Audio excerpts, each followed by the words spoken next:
How y'all doing today? My name is Brad Chanman, and I'm here to give you another tip on how to be a great sales leader. You know what?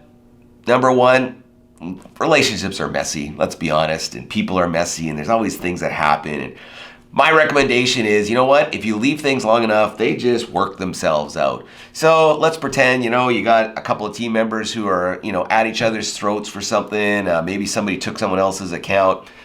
If you just ignore it long enough, somebody, there's probably a little fight in the bullpen. One person wins, one person loses. That little competition, that's cool, that's okay.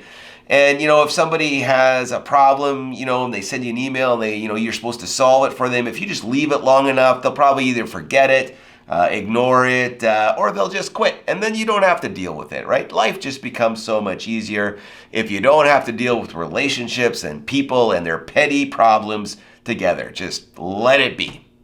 So sales leaders, oftentimes there's conflict in the workplace. There could be conflict between two people on your team. There might be problems between you and another individual.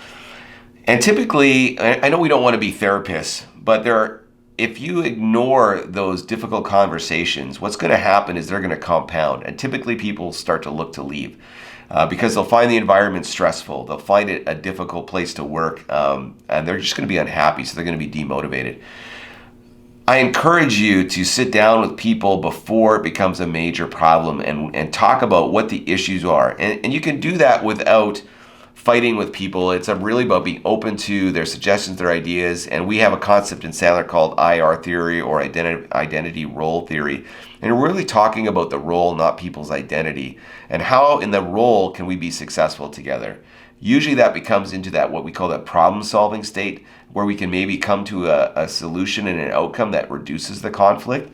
And sometimes we can't. Maybe if the conflict is values-based, where our values do not match their values, then we need to exit the relationship. And that means moving that person on out of the organization or out of that role into something different.